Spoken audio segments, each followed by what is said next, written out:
Voilà, à Dieu offre la reconnaissance.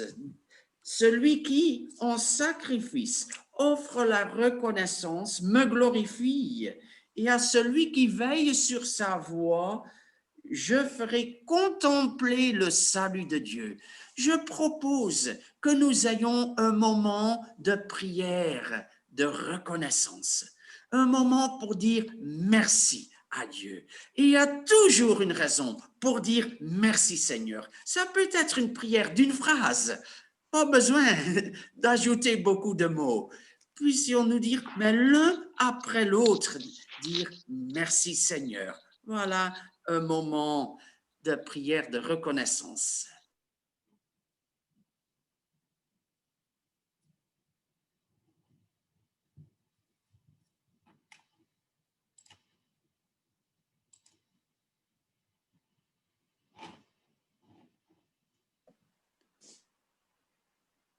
Pasteur, nous ne t'entendons pas.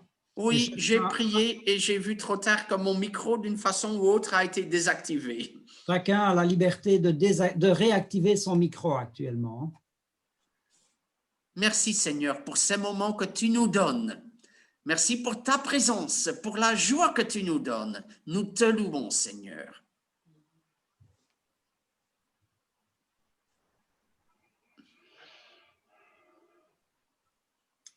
Donc, chacun a la liberté de réactiver son micro. Christine, est-ce que tu peux réactiver ton micro? C'est fait. Merci. Seigneur, merci pour cette technologie qui nous permet de nous réunir et de partager ce temps avec toi et nos frères et sœurs, Seigneur. Merci. Merci, Seigneur. Merci, Seigneur, pour les cœurs que tu touches aujourd'hui à travers tous les vidéos qui sont partagées sur Internet, tous les hommes et les femmes qui partagent leur foi et tu touches les cœurs, tu réveilles les consciences et nous voulons te remercier pour ton travail, Seigneur, pour ce que tu fais maintenant. Malgré des temps difficiles, Seigneur, tu es là avec nous, nous ne nous sentons pas éloignés les uns des autres parce que nous pouvons prier ensemble régulièrement et nous voulons t'en remercier, Seigneur Jésus. Amen. Amen. Merci Seigneur pour cette belle matinée, tous ensemble où nous sommes réunis pour nos prières, nos chants. Je suis heureuse de participer et je remercie le Seigneur de tout. Amen. Seigneur, je veux te remercier pour la foi que tu as placée dans nos cœurs, pour cette espérance que tu ancres jour après jour et pour l'amour que tu nous donnes, Seigneur. L'amour pour toi et l'amour pour les frères et sœurs. Merci, Seigneur, dans le nom de Jésus. Amen. Amen. Ceux qui se sont renouvelés ce matin, nous te bénissons. Amen. Amen. Amen.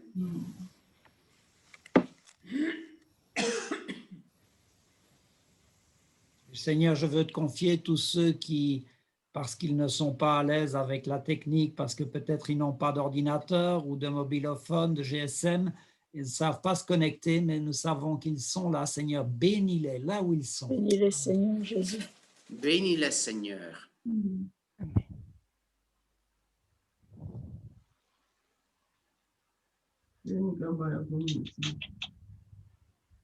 Et quand nous allons maintenant lire ta parole, Seigneur, que ton esprit la porte au fond de nos vies, que tu en fasses cette parole de vie qui nous fait avancer, qui nous affermit.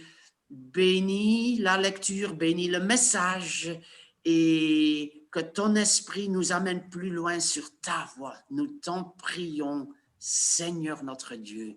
Amen. Amen. Alors, nous, bien-aimés, nous avons deux lectures. D'abord, dans l'Évangile selon Matthieu, au chapitre 19, nous lisons les versets 16 à 22. Donc, c'est Matthieu, chapitre 19, à partir du verset 16. Donc, c'est le récit du jeune homme riche. Donc, cette rencontre, cette discussion entre le jeune homme riche et Jésus. Et j'ai demandé à Betty de nous lire le passage. Donc, Betty, tu as la parole.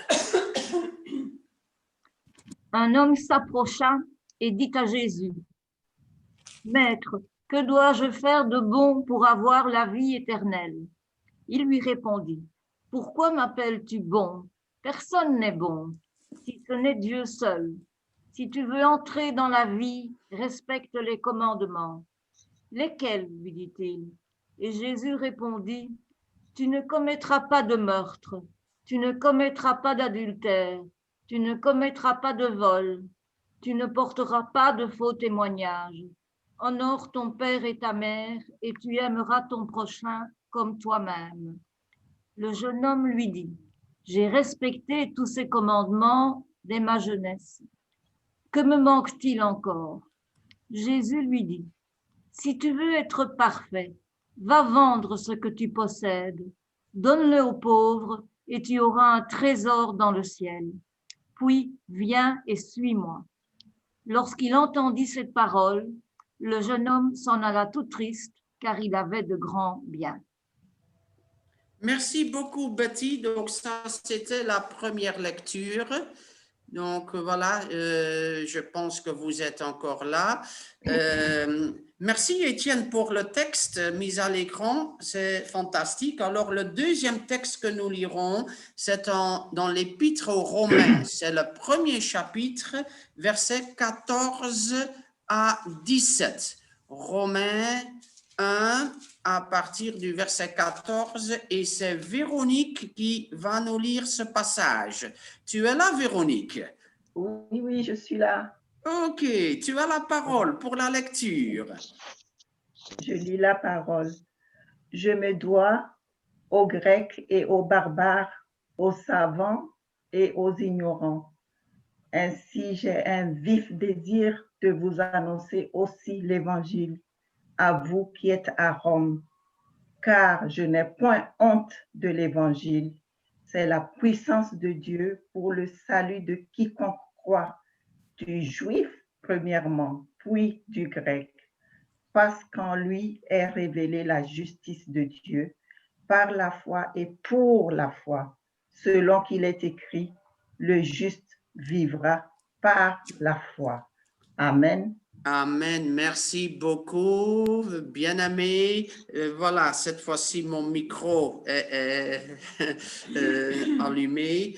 Étienne, il y aura aussi les slides maintenant qui donnent le résumé du message. Donc, voilà, c'est le message d'aujourd'hui. Le texte clé est ce texte qui a marqué Martin Luther pour sa conversion.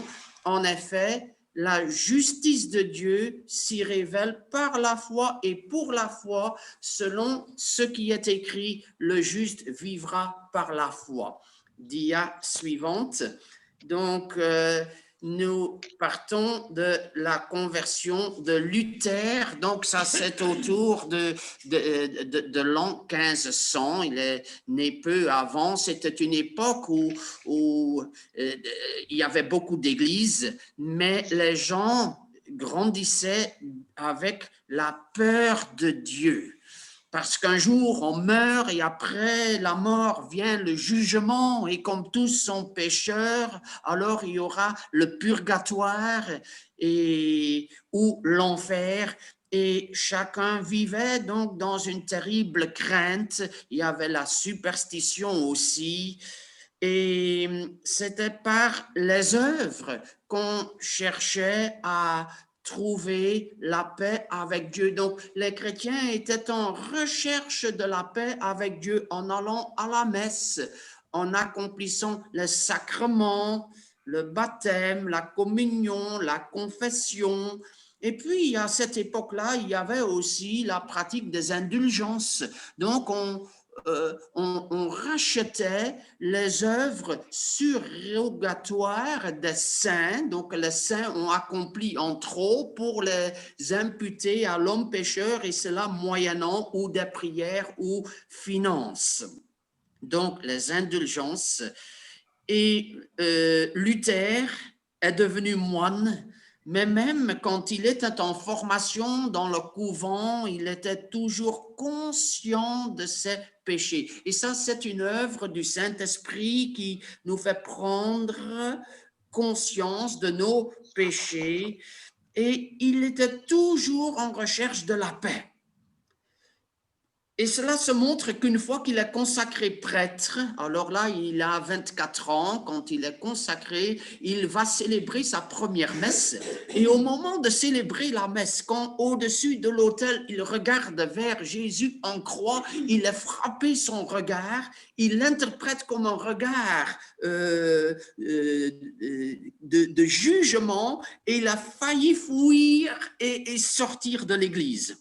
Il a quand même diriger la messe jusqu'au bout. Il est devenu docteur en théologie et on lui a demandé d'enseigner la Bible.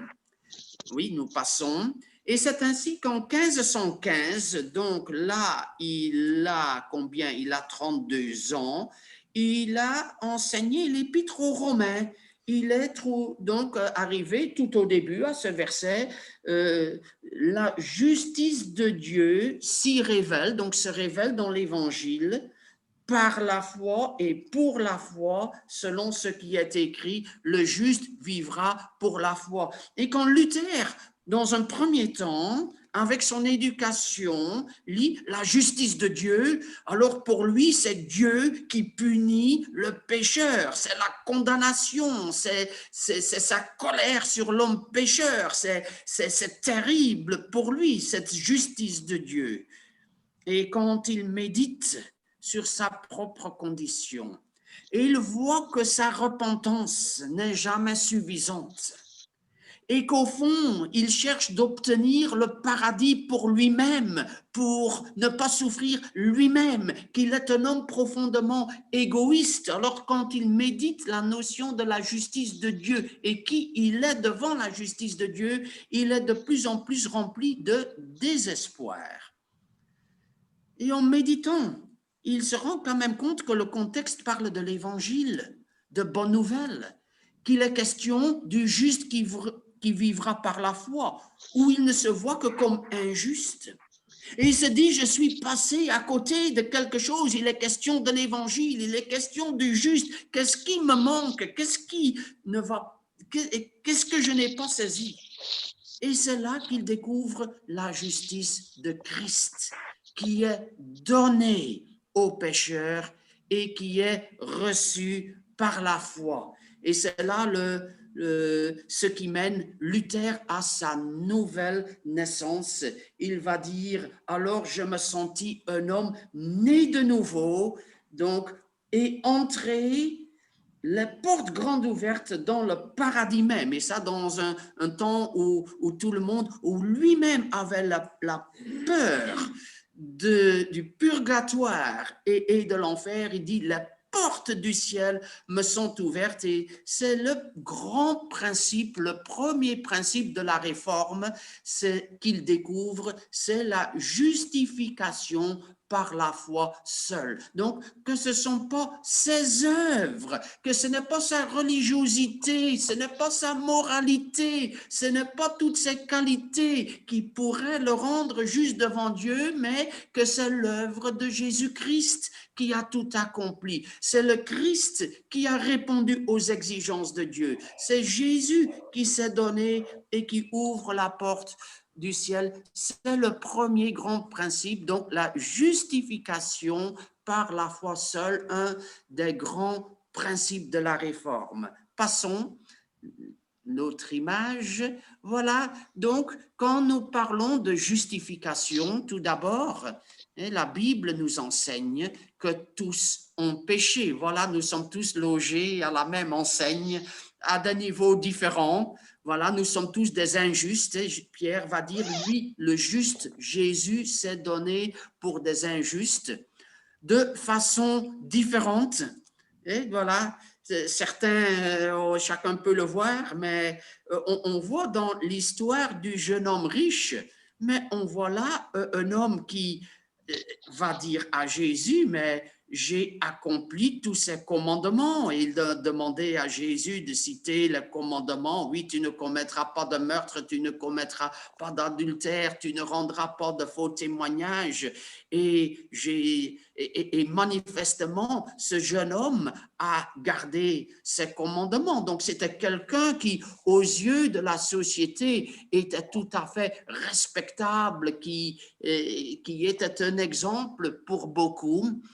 Et Jésus va lui dire, eh bien, si tu veux être parfait, vends tout ce que tu as et donne-le aux pauvres. Pourquoi? Parce que Jésus avait terminé en disant, voilà, et aime ton prochain comme toi-même. Il pensait bien l'avoir fait, mais c'est facile à dire, mais le vivre, c'est autre chose. Alors Jésus dit, oui, quand l'homme dit, eh bien, oui, je l'ai fait, j'ai aimé mon prochain, alors Jésus dit, eh bien, va vendre tout ce que tu as. En d'autres mots, est-ce que tu pratiques réellement ce que tu dis faire? Et là, le jeune homme se rend compte que son cœur est plus attaché à l'argent qu'à son prochain et qu'il ne peut pas être parfait comme Dieu le voudrait. D'ailleurs, Dieu n'a pas demandé qu'on donne tout. Il y avait le principe de la dîme, une partie, il y avait l'enseignement de garder un héritage pour ses enfants. Mais Jésus voulait le rendre conscient que quand nous pensons par nos forces nous rendre justes devant Dieu, que cela nous est impossible. Par l'argent, on peut lire le psaume 47, qui est un passage où ce n'est pas par la richesse que l'homme peut se rendre juste devant Dieu. Et aussi, voilà, si nous pourrions faire une liste de toutes nos qualités, et beaucoup peuvent faire une longue liste de leurs qualités, eh bien, nous voyons facilement ce qui va bien. Mais il y a aussi une autre liste de ce qui a mal, notre égoïsme, nos manquements. Il y a une très longue liste que le Seigneur pourrait établir. Donc, l'homme est pécheur. Il ne peut se rendre juste devant Dieu. Et dit à suivante, voilà, il y a notre justification. Eh bien, c'est un dilemme. Parce que comment Dieu peut-il rendre juste l'homme injuste? Parce que soit Dieu est miséricordieux, et alors il pardonne. Mais alors il devient injuste. Et c'est comme devant un juge, s'il y a un voleur de voiture devant le juge, et le juge va dire, oh voilà, je suis bon pour toi, pas de problème, vas-y, tu es pardonné. Mais que dira la personne à qui la voiture a été volée? Il va dire, mais ce juge-là, il est injuste. Donc, si Dieu nous pardonne simplement, s'il est miséricordieux, il deviendrait injuste. Soit Dieu est juste, il condamne l'homme pécheur, mais où est sa miséricorde? Voilà le dilemme. Soit Dieu est miséricordieux, soit Dieu est juste, mais comment être les deux en même temps? Et ses disciples, dans le même contexte du jeune homme riche, vont poser la question, mais qui peut être sauvé? Et ce n'est pas possible. Et Jésus va dire, voilà, cela est impossible aux hommes, mais à Dieu tout est possible. Passons.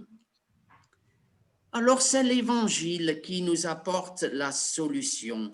Dieu a envoyé son Fils Jésus-Christ, qui était vraiment homme et qui a accompli toute la loi, toute la volonté de Dieu à merveille, à la perfection. Jésus qui était sans péché. Donc sur lui ne posait aucune condamnation, pas de jugement.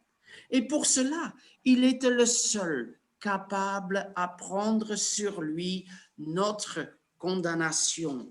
Et c'est ce qu'il a fait en mourant à la croix. Il s'est donné pour nous, pour donné sa vie en rançon pour beaucoup. Et quand nous lisons en 2 Corinthiens 5, et là je vais prendre le passage, nous voyons qu'il y a un double échange. Je lis, « Celui qui n'a pas connu le péché, il l'a fait devenir péché. » Donc Jésus qui n'a pas connu le péché, voilà, il l'a fait devenir péché. Donc, il y a là Jésus qui a pris sur lui, comme j'ai cette Bible, il a pris sur lui notre péché. Donc, il y a une transmission, Jésus a pris sur lui nos fautes. Mais il y a aussi l'autre échange, afin que nous devenions en lui justice de Dieu. Donc, Jésus à la croix a pris sur lui notre condamnation, mais en même temps aussi, il nous donne sa justice. Ce qu'il a accompli, toute sa vie selon la loi, comme la façon dont il a vécu parfaitement, la façon dont il n'était pas soumis à la condamnation car il était juste, cela, il le place sur nous. Il nous couvre de sa justice. Et c'est pourquoi nous savons que Paul parlait beaucoup de la justice. Nous parlons souvent du pardon des péchés, et c'est juste, mais nous oublions un peu de parler de la justice, et nous voyons dans ce texte que c'est la justice de Dieu qui se révèle. Et cette bonne nouvelle, c'est que Jésus nous couvre de sa justice, de ce qu'il a accompli.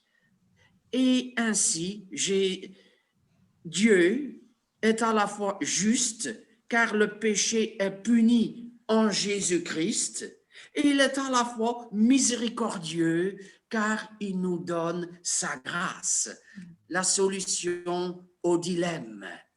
Et puis nous passons à la vidéo, à la dia suivante. Alors nous l'approprions par la foi, oui, quand Paul parle de la justice, même devant Festus, le gouverneur à Césarée, donc c'est un des remplaçants de Pilate, et donc devant Festus, il a beaucoup causé sur la justice, il parle encore plus sur la foi, et dit, crois au Seigneur Jésus et tu seras sauvé, toi et ta famille. C'est le gardien de la prison de Philippe. Et aux Éphésiens, nous l'avons lu tout à l'heure, c'est par grâce que vous êtes sauvés, par le moyen de la foi. Alors là, on voit le mot moyen. La foi est le moyen. Calvin a rempli l'image, a cité l'image d'un pot rempli d'or. Eh bien, on voudrait bien tous recevoir une belle vase remplie de pièces d'or. Ce qui compte, ce n'est pas le vase, c'est ce qu'il y a dedans, c'est l'or. Alors, le pot, eh bien, c'est la foi. L'or, c'est l'œuvre de Jésus-Christ. Je pourrais aussi citer l'exemple de votre pasteur qui va parler de l'assiette remplie d'un bon repas chaud cuisiné par mon épouse ou toute autre personne. Voilà, certains disent, je vais manger mon assiette. Mais j'ai jamais vu manger quelqu'un son assiette, on mange toujours ce qu'il y a dedans. C'est la nourriture qui est importante. C'est la nourriture qui nous nourrit. Ainsi, quand on dit voilà, que nous sommes justifiés par la foi, eh bien, la foi, c'est le moyen, mais c'est la foi en Jésus-Christ, en ce qu'il a accompli. C'est ce que Jésus a accompli, ce qui compte. La foi est juste le moyen. La foi n'est pas un acte méritoire, mais c'est par la foi que, voilà, nous approprions l'œuvre de Jésus-Christ, comme nous nous approprions la nourriture quand nous avons notre assiette chaude devant nous. Nous avons foi en celui qui sauve. Et en réalité, voilà, c'est même Jésus qui nous sauve par la foi. Ce n'est pas tant nous qui nous nourrissons de notre nourriture dans l'assiette au fond, c'est la nourriture qui en nous va nourrir notre corps. Et c'est ainsi que Jésus nous sauve et voilà, nous le recevons par la foi. La foi est donc juste le moyen d'appropriation. Oui, passons. Voilà la foi chrétienne. Pour beaucoup, la foi est la connaissance, et on va dire, voilà, la foi vient de ce qu'on entend, et ce qu'on entend vient de la parole du Christ. Hein, c'est Romains 10, le verset 17. Et alors, nous avons des notions de Jésus-Christ, qu'il est le Fils de Dieu, qu'il a donné sa vie, qu'il est mort, qu'il est ressuscité, qu'il est Seigneur. Nous avons des notions de lui, donc dans notre connaissance. Puis, il y a l'étape de l'acceptation, parce qu'on peut avoir la connaissance et dire, mais voilà, ce ne sont pas mes affaires, je n'y adhère pas, j'ai d'autres conceptions meilleures que cela. Donc, il y a l'acceptation. C'est dans notre intelligence qu'on dit, oui, je crois que Jésus est mort pour moi, oui, je crois qu'il est ressuscité, oui, je crois qu'il est le Fils de Dieu. C'est au niveau de notre intelligence, et on parle des protestants comme étant des personnes de conviction. Mais dans la foi, il y a une troisième dimension qui est la communion. On l'appelle aussi la confiance. En latin, la fiducia. Voilà, que les théologiens disent, voilà, on doit aller au-delà de l'acceptation intellectuelle et accueillir le Christ qui vient habiter dans notre cœur. Et c'est ce que Paul dit en Éphésiens 3, que le Christ habite dans vos cœurs par la foi. Donc, c'est par la foi qui vient habiter dans notre cœur. Donc, la foi n'est pas seulement intellectuelle, c'est le Christ qui, par la foi, vient habiter notre cœur. Donc, la foi est connaissance, acceptation, mais aussi communion dans notre cœur. La foi nous unit à Jésus-Christ. Et alors, vous direz, dia suivante, qu'en est-il des œuvres? Parce que Paul nous le dit, voilà, ce n'est point par les œuvres afin que personne ne se glorifie. Donc, nous sommes justifiés par l'œuvre du Christ, pas par nos œuvres, par l'œuvre du Christ à la croix. Et nos œuvres ne servent pas à nous sauver. Et certains chrétiens disent, alors c'est facile, je n'ai plus besoin d'œuvres, je peux faire n'importe quoi, car Christ a tout accompli pour moi, et alors je fais ce que je veux. Voilà, alors ça s'appelle l'antinomisme. Donc voilà, je peux vivre comme bon me semble. Bien, on va voir qu'il y a quand même un rôle pour les œuvres. Pas au niveau de la justification. Qu'est-ce que tu vas dire si le Seigneur te demandait, en voulant entrer au ciel, pourquoi je te laisserai entrer? Est-ce que tu vas dire, j'ai bien écouté le message du pasteur Émile le 15 novembre 2020? Est-ce que tu vas dire, eh bien, après le culte, j'ai fait un bon virement? Est-ce que tu vas dire, j'ai participé à toutes les réunions de prière? Eh bien, dans ce cas, tu es dans le registre des œuvres et pas dans le registre de la grâce. Non. Quand nous venons devant le Seigneur là-haut, eh bien, notre seule réponse est de dire, c'est Jésus qui a payé pour moi. Il m'a racheté. C'est à lui que je suis. Et nous n'avons aucun argument à tirer de nos œuvres devant le Seigneur. La justification, c'est Jésus-Christ qui l'a obtenue. Seulement, on voit que Éphésiens 2, il y a le verset 10 aussi. Car nous sommes son ouvrage, nous avons été créés en Christ Jésus pour des œuvres bonnes. Donc, les œuvres ont leur place une fois sauvés, une fois rachetés. Les œuvres, nous sommes créés pour des œuvres bonnes que Dieu a préparées d'avance afin que nous les pratiquions. Donc, c'est dans le domaine de notre vie chrétienne, dans le domaine de la sanctification, pas pour prouver la moindre chose devant le Seigneur. Nous n'avons plus rien à faire pour nous racheter, donc il n'y a plus aucun mérite. Donc nos œuvres sont seulement gloire à Dieu. Je t'aime, Seigneur. Nos œuvres le glorifient. Nos œuvres n'ont aucune intention de mérite et sont donc expression d'adoration du Seigneur. Les œuvres ont toute leur importance, car la vraie foi, eh bien, c'est en Christ, et c'est le Christ qui produit en nous, l'Esprit Saint en nous, qui produit les fruits du Saint-Esprit. Quand je mets une semence de pommier dans la terre, il y aura un tige qui va pousser et je dis, c'est un pommier. Et quand j'attends quelques années, eh bien, je suis sûr qu'il y aura des pommes sur le pommier. Est-ce que vous êtes d'accord avec moi? Vous plantez une semence de pommier, eh bien, la tige qui pousse deviendra un arbre et cet arbre ne portera pas de poires ou de prunes,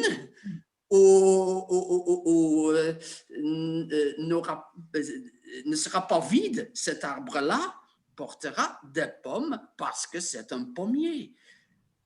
Si cet arbre-là ne porterait pas de fruits après quelques années, j'irais me poser des questions. Est-ce vraiment un pommier, cet arbre? Il est dans la nature du pommier de porter des pommes. Ainsi, la foi du chrétien a dans sa nature de produire les fruits du Saint-Esprit. L'amour, la joie, la paix, la bonté, la bienveillance, la douceur, la fidélité, la maîtrise de soi, voilà, et encore beaucoup d'autres fruits. Donc, la foi a une conséquence nécessaire d'œuvre, mais les œuvres servent seulement comme pour exprimer notre amour du Seigneur, à glorifier le Seigneur et que d'autres le voient. Voilà, aussi quand je rencontre des gens qui se disent chrétiens et je ne vois pas des œuvres et je vois que personne ne va, qu'on va jamais à l'église, qu'on participe nulle part, qu'on se permet une vie de luxure, mais finalement, je dis, mon frère, ma sœur, tu me fais douter. Comme un pommier que j'ai planté, si après 10-15 ans, je ne vois pas la moindre pomme dessus, je vais commencer à douter si c'est vraiment un pommier.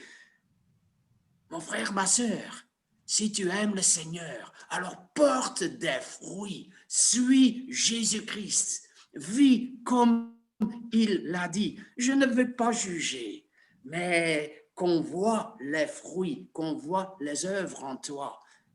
Bien sûr, tu es sauvé par la foi seule, mais c'est une foi qui, dans la vie chrétienne, doit porter ses fruits. Et puis nous passons à la dernière diapo. Conclusion, voilà, Luther, voilà. Le nom de Luther signifie, vient du grec euléteros, qui signifie homme libre, un homme qui n'est plus esclave. Avant, il était esclave. Par l'Évangile, il est devenu homme libre. Il est né de nouveau par la foi en Christ le Sauveur. Et si nous parlons aujourd'hui, et si dans les églises on parle beaucoup de Christ Sauveur, dans l'étude sur Luther, nous avions dit que cela est entré dans notre spiritualité, et notamment le mouvement évangélique par la conversion de John Wesley, qui s'est converti grâce à la lecture de l'introduction de Luther au commentaire des Romains, où il parle de sa propre vie, de sa découverte de Jésus-Christ. Jésus comme sauveur, eh bien, nous sommes marqués par la conversion de Luther qui a marqué Wesley, qui nous marque encore aujourd'hui. Et le juste vivra par la foi et pour la foi. La foi en la croix nous nourrit, nous libère de toutes les craintes, comme Luther, qui n'avait plus crainte, même pas du banc de l'empereur qui mettait sa vie en péril. Il savait qu'il était enfant de Dieu, qui était souverain sur sa vie. Alors, bien-aimés, nous sommes justifiés par la foi seule et que nos œuvres glorifient le Seigneur. Amen. Amen. Je n'ai pas bien regardé ma montre. Il nous reste 5 minutes. C'est court. On va chanter quand même un cantique et on va apprendre en Jésus seul est mon espoir.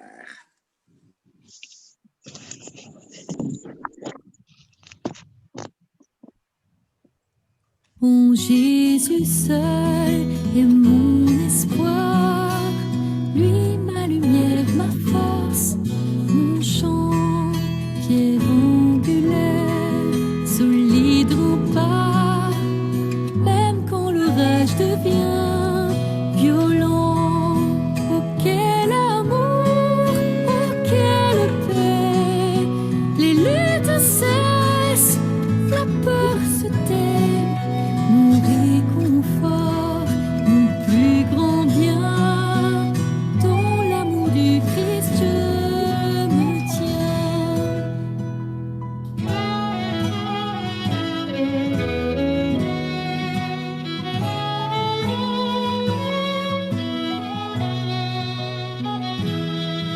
En Jésus seul, Dieu s'est fait chair, dans un enfant auquel mystère, ce don d'amour, de sainteté, haï par ceux qu'il vint sauver. Jusqu'à la croix, il s'est livré, sur lui la colère est tombée, tous mes péchés, il les a pris. Par l'amour de Jésus, je vis.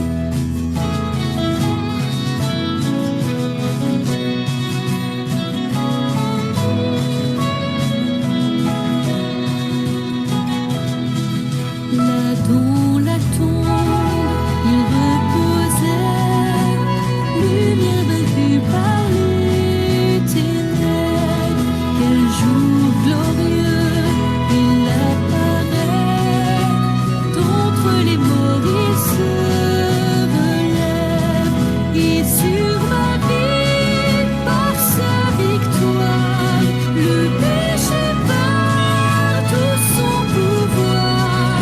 Il est à moi, je suis à lui, racheté par le sang du Christ.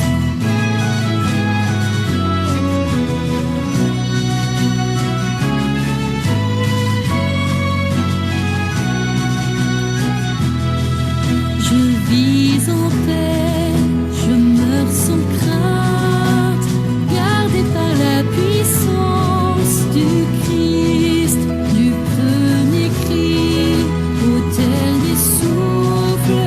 Jésus est maître de ma vie.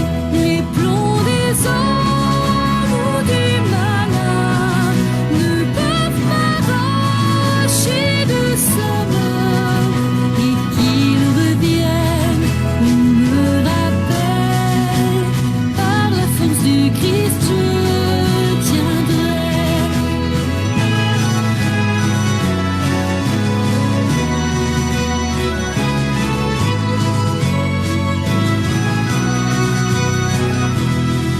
En Jésus seul est mon espoir, lui ma lumière, ma force, mon chant qui est angulaire, solide rempart, même quand l'orage devient violent. Oh quel amour, oh quelle paix, les luttes cessent, la peur se tait. Mon réconfort, mon plus grand bien, dans l'amour du Christ je me tiens. Oh quel amour, oh quelle paix, les luttes cessent, la peur se tait.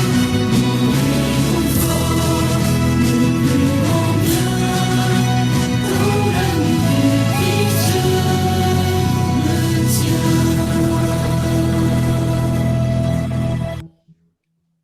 Ok, merci Étienne. On peut revenir à l'écran. Voilà, j'ai quelques annonces. Ils sont déjà dans la lettre aussi. Oui, j'étais trop rapide. Voilà, les annonces, vous trouvez presque tout dans la lettre de nouvelles. Donc, Nicole a donné ses clés de l'Église à quelqu'un. Si ça vous dit, voilà, on cherche celui qui a les clés de l'Église de Nicole. Demain soir, nous avons étude biblique, nous commençons le livre de Job sur la souffrance. Et ça, c'est un sujet, souffrance et maladie, que nous voulons aborder. Donc, mercredi, réunion de prière, il y a plusieurs nouveaux sujets de prière, c'est pour mercredi 20h et jeudi, peut-être promenade à 13h30, tout dépend de la météo qui n'est pas terrible pour le moment, donc peut-être que nous le remettrons. Le projet du mois est l'aumônerie des prisons. Donc voilà, si vous versez, vous pouvez verser un montant pour l'aumônerie des prisons. Nous récoltons des savons.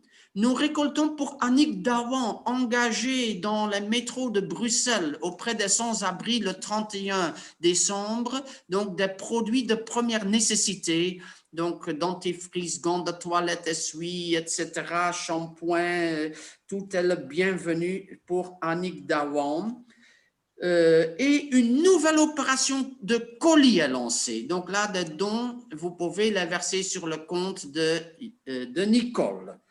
Voilà, donc ce sont les différents sujets et nous allons prier parce que je vois que l'heure avance et l'école de dimanche, je vais prendre le relais. S'il y a une intervention, une seule, alors je vais vous donner la réponse, la parole. Il faut lever la main. Hein. Si quelqu'un veut prendre la parole, levez la main. Alors nous prions. Père Céleste, nous te disons merci pour ces moments que nous avons passés ensemble. Merci pour ton œuvre accomplie à la croix, cette œuvre dont nous nous rappelons chaque fois que nous nous rassemblons autour de ta table et qui nous unit à des millions et des millions de personnes dans le monde entier, et même à ceux qui nous ont précédés et à ceux qui nous suivront demain sur ce chemin où tu nous as précédés. Avec toi, nous marchons en avant. Tu es notre Sauveur parfait. Louange à toi, Seigneur Jésus-Christ. Sois avec chacun de nous cette semaine. Seigneur, conduis-nous, fortifie-nous, garde-nous de toute maladie et fais que nous soyons source de bénédiction dans nos foyers, auprès de notre conjoint, auprès de nos enfants ou petits-enfants. Seigneur, que nous soyons témoins de toi, que nous soyons témoins, pas seulement en parole, mais aussi par notre attitude, par notre exemple, par la sagesse, que nous soyons vraiment signe de ta présence et que personne ne puisse rester indifférent, mais te trouver. Seigneur, nous te prions pour les écoles qui reprennent, pour les élèves, les professeurs, nous te les confions. Seigneur, la paix, mais aussi que tu les gardes en bonne santé. Pour l'église de Wavre, pour ceux qui n'ont pas pu se joindre aujourd'hui, bénis nos frères et sœurs, nous te les confions. Et que revienne ce jour où nous puissions à nouveau te célébrer, réunis dans un même lieu. Seigneur, nous te confions ces sujets qui nous tiennent à cœur. Écoute nos prières. Seigneur, apprends-nous à prier cette semaine et que nous voyons encore comment dans ta bonté, sans limite, tu agis en notre faveur. Merci pour tout le bien que tu nous as fait et que tu feras encore. Tu es vainqueur, tu es Seigneur. Et ensemble, nous te prions, notre Père qui es aux cieux, que ton nom soit sanctifié, que ton règne vienne, que ta volonté soit faite sur la terre comme au ciel.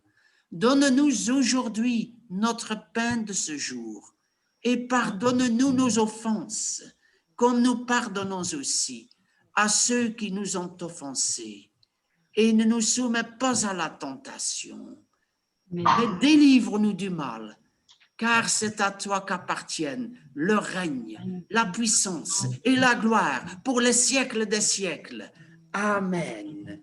Bien-aimés, recevez la bénédiction du Seigneur.